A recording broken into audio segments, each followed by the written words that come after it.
कहानी कमालपुर का किसान और उसकी गाय। कमालपुर गांव बहुत ही शांत और हरियाली से भरा हुआ गांव था। वहां पर रामू नाम का एक किसान रहता था। रामू बहुत गरीब था, लेकिन उसका दिल बहुत बड़ा था।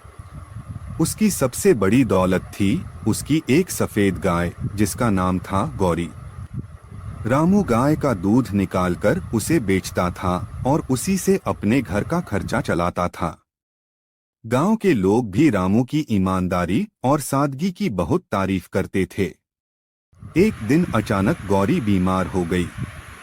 वह चारा खाना बंद कर दी और दूध देना भी रुक गया। रामू बहुत परेशान हो गया। उसने गांव के वैद्य को बुलाया और पूरी कोशिश की कि उसकी प्यारी गाय ठीक हो जाए।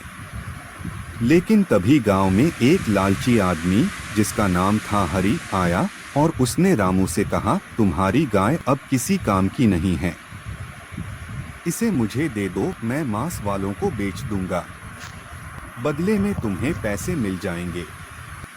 रामू यह सुनकर बहुत दुखी हुआ और बोला, हरी, यह गाय मेरे लिए सिर्फ दूध देने वाली नहीं, बल्कि मेरे परिवार का हिस्सा है, मैं इसे कभी नहीं बेचूंगा। रामू की यह बात सुनकर गांव के लोग भी उसके साथ खड़े हो गए। सबने मिलकर वैद्य से दवाई और अच्छी देखभाल का इंतजाम किया। धीरे धीरे गौरी की तबीयत सुधरने लगी और कुछ दिनों बाद वह फिर से दूध देने लगी।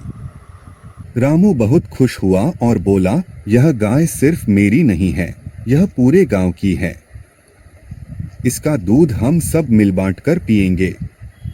गांव के लोग रामू की इस भावना से बहुत प्रभावित हुए। सबने तय किया कि अब गांव में कोई भी अकेला गरीब नहीं रहेगा, सब एक दूसरे की मदद करेंगे। धीरे धीरे कमालपुर गांव की पहचान पूरे इलाके में होने लगी कि यह गांव प्यार, सहयोग और मेहनत के लिए